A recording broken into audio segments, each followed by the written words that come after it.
My name is Charlene E Green, and I was born and raised here, so I always have events at this library, which is very special to me.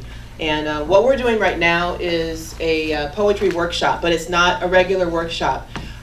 What's going to happen is we're using my poetry to workshop ourselves. So normally a poetry workshop would be like maybe you would write a poem, but you're not going to write a poem. I'm going to supply the poetry, and we're going to use the worksheets that I have in your seats.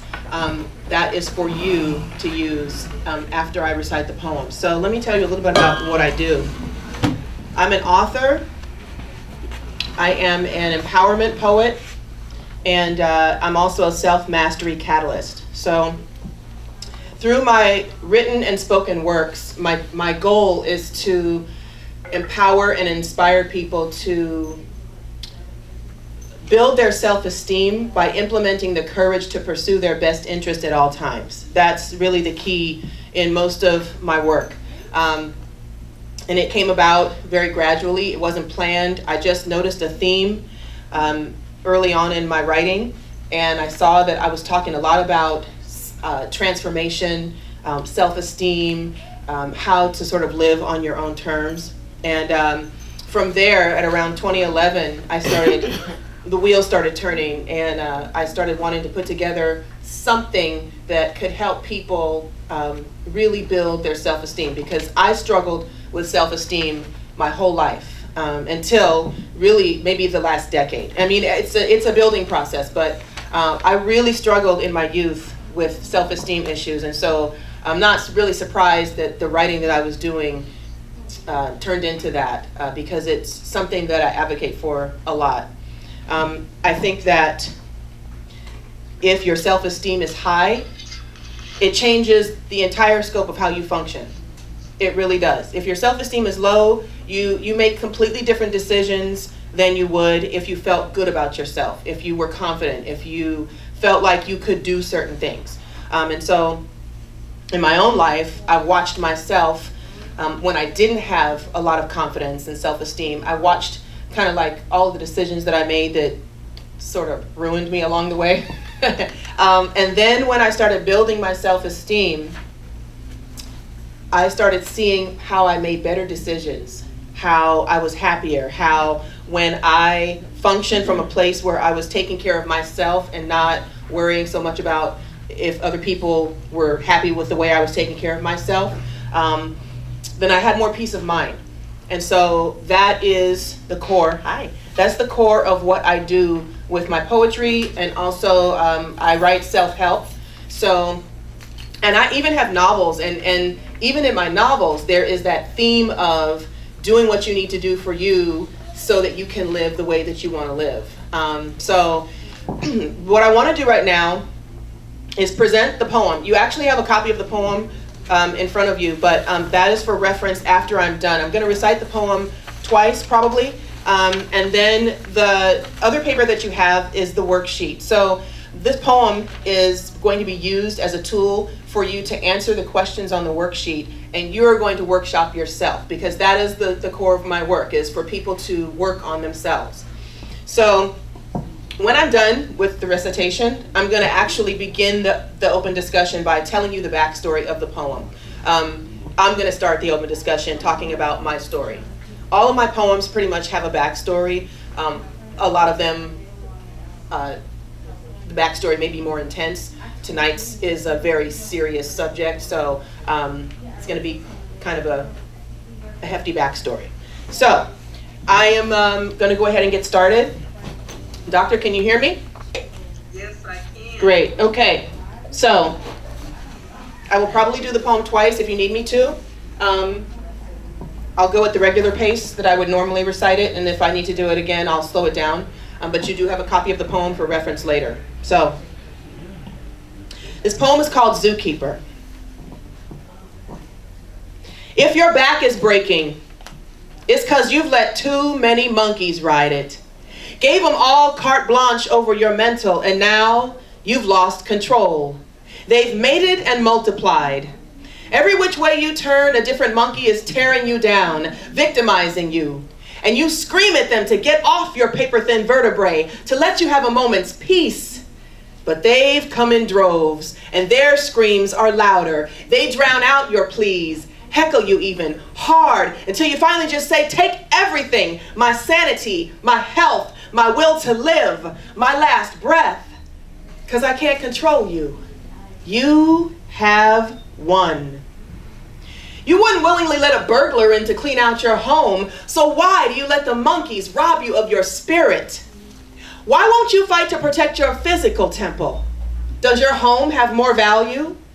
Is that why you secure it with a top-notch alarm system, but you leave the door to your soul wide open, monkeys eating away at your intestines, wreaking havoc on your plaintive esteem, ripping the feeble beat clear out of your heart, impairing your psyche on levels that you can't even articulate?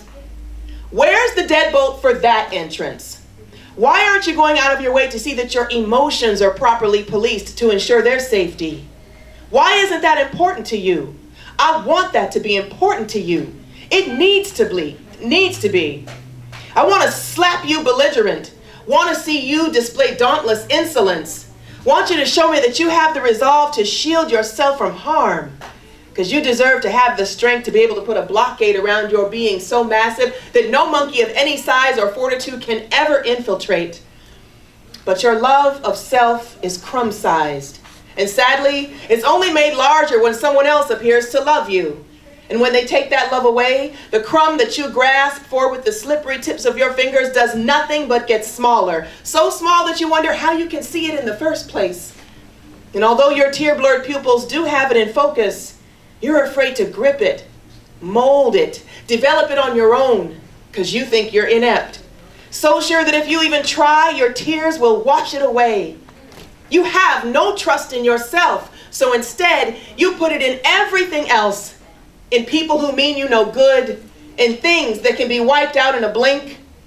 You pin all your hopes on outside sources to give you the inner solidarity you desire, and when it's all said and done, nothing and no one is ever there for you except you. And you don't even like you. You can't stand being near you. You wish you were a different you so that you could finally smile at your own reflection.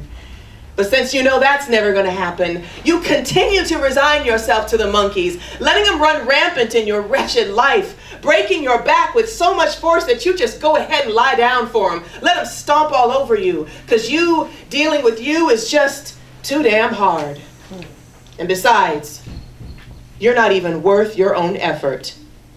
Right? Wow.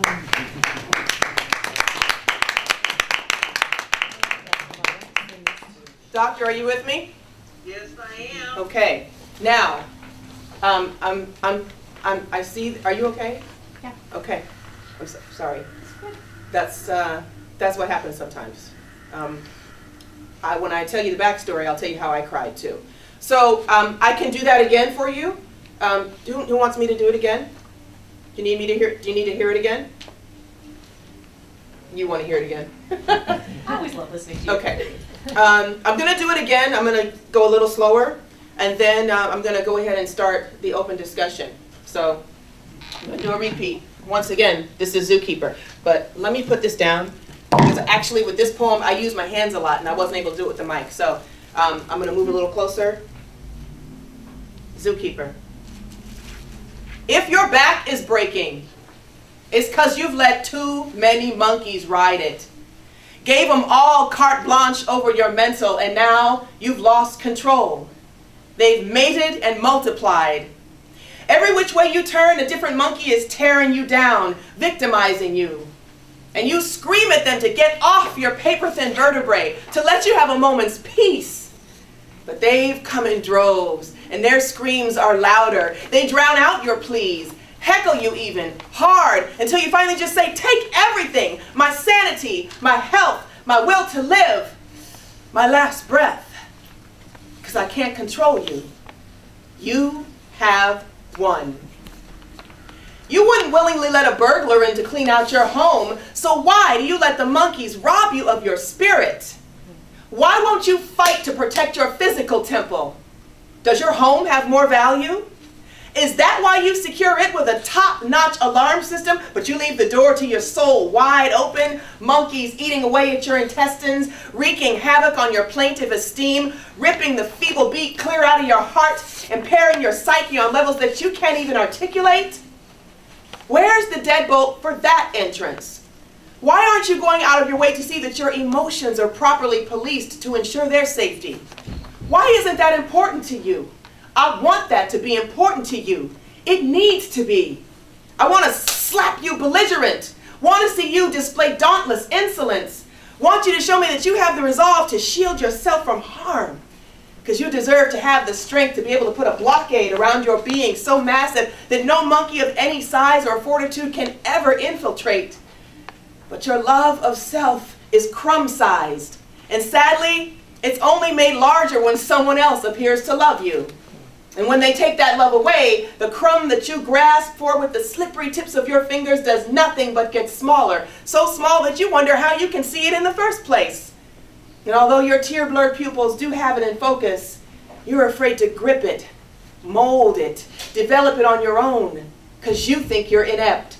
So sure that if you even try, your tears will wash it away. You have no trust in yourself, so instead, you put it in everything else. In people who mean you no good, and things that can be wiped out in a blink. You pin all your hopes on outside sources to give you the inner solidarity you desire, and when it's all said and done, nothing and no one is ever there for you except you. And you don't even like you. You can't stand being near you. You wish you were a different you so that you could finally smile at your own reflection. But since you know that's never going to happen, you continue to resign yourself to the monkeys, letting them run rampant in your wretched life, breaking your back with so much force that you just go ahead and lie down for them. Let them stomp all over you, because dealing with you is just too damn hard. And besides, you're not even worth your own effort, right?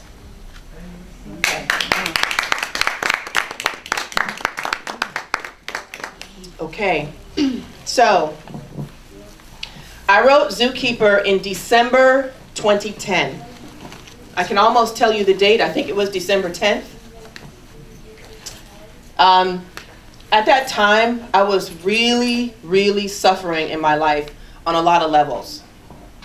God, I might cry. And this particular day, I was so down, like way down, like under the ground down, to where I was like, how am I going to make it through the day? And so one of the things I've learned in my journey is that when you feel that bad, it's time to go and reach out to someone else. Preferably someone else who you know is struggling, but anybody, but just to take yourself out of your own misery.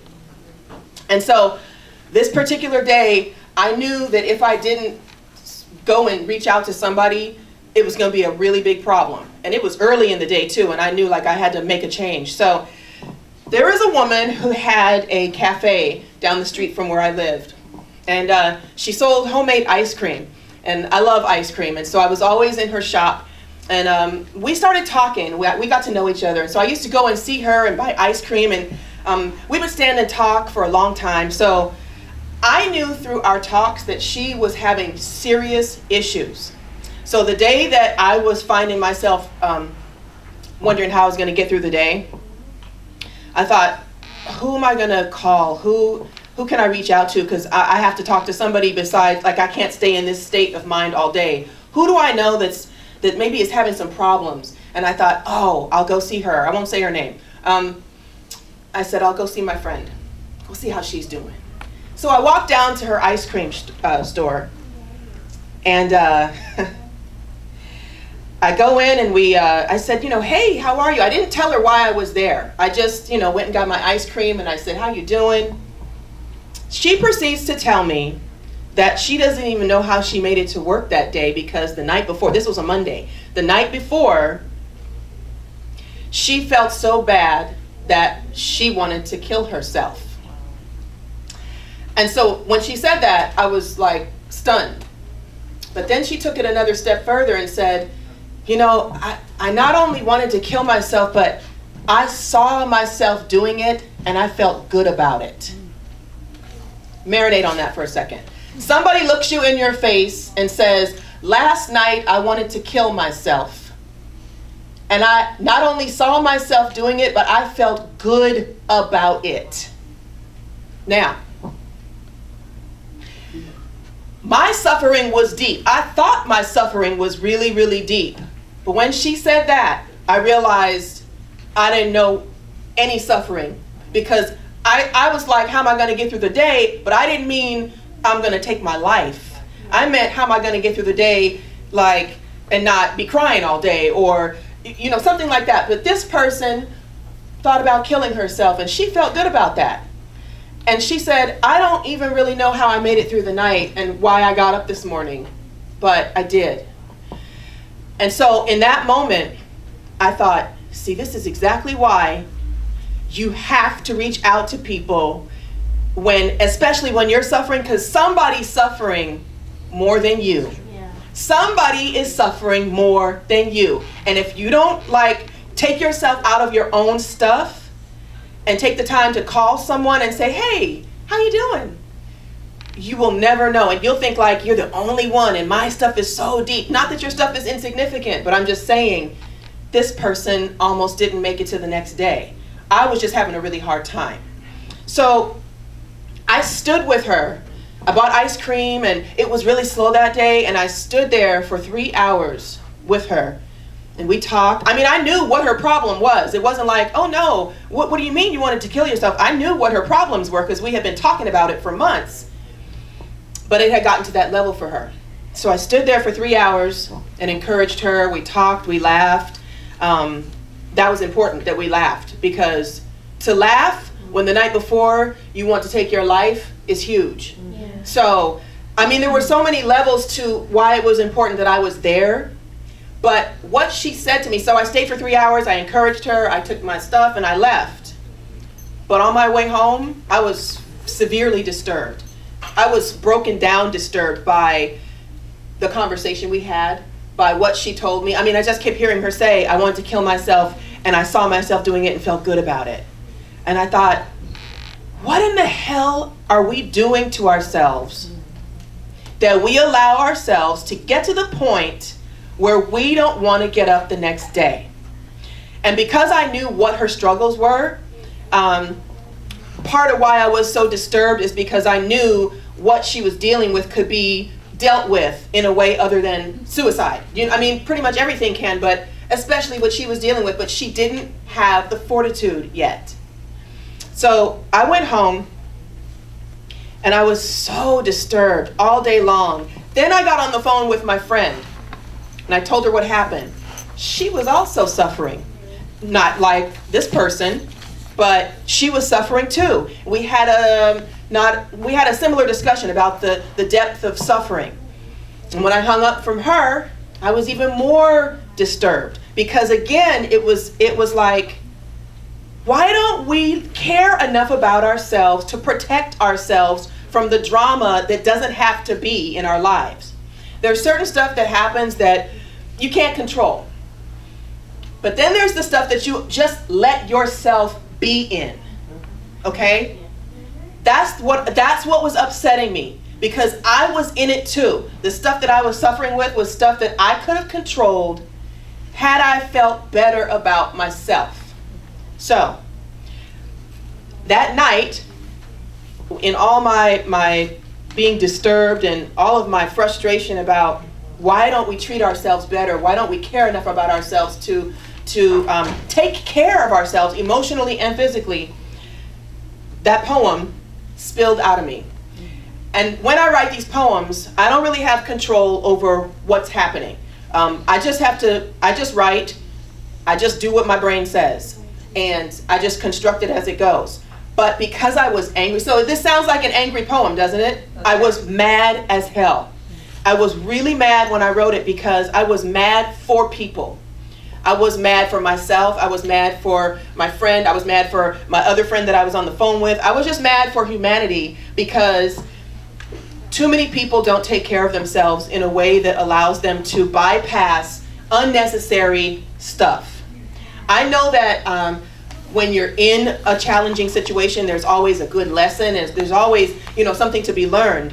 But I also know that when you feel good about yourself, when you take care of yourself physically and emotionally, you are able to sidestep a lot of stuff that doesn't have to happen. And so when I started writing Zookeeper, I started crying because, again, it started with me. I was drowning in my own misery, and then I went to see my friend and realized she was drowning even further. And then I talked to my other friend, and she was drowning too. And it was a combination of all three of us in that poem. But then it turned into something for everybody who is not loving themselves on the proper level. Everyone who lets themselves be stomped all over by our burdens, by the problems that we have, and that the self-love is not strong enough to fight it. And then you end up saying things like, I wanted to kill myself and I felt good about it. So I cried hard when I wrote that poem because my line, the line that really was meant for me, is when I said, why aren't you going out of your way to see that your emotions are properly policed to ensure their safety? Why isn't that important to you? I want that to be important to you. It needs to be. That was talking to myself, because that was a huge part of what was wrong with me at that time, is I was not protecting myself in certain situations, and I had to ask myself, why am I not important enough to shield myself from this mess? So this poem is really crucial because it started off being about her, but then it turned into me, and then it turned into everybody. So when I started doing this poem, people had the reaction that you have. I had the reaction when I was writing it. And then it became something that I realized was very important for people to hear and to use, to remind themselves that there's certain stuff that you're in that you don't have to be in, but you have to want to love yourself enough to get out, okay? Part of what this person was dealing with was a very abusive relationship. She had so many stories that I was just staring at her like, okay, I've been in some stuff, but not that stuff. And so, like I said, I had her backstory in the back of my mind, which is why a lot of the anger came out in this poem. I was just really mad. So what I want to ask you to do right now, with the copy of the poem that you have and with your worksheet, is to take maybe 10 or 15 minutes, probably 10, to go ahead and answer the questions on the worksheet. Now, this is an open discussion. After you guys do your worksheet, it really only works with crowd participation. I do understand that, we're talking about personal stuff.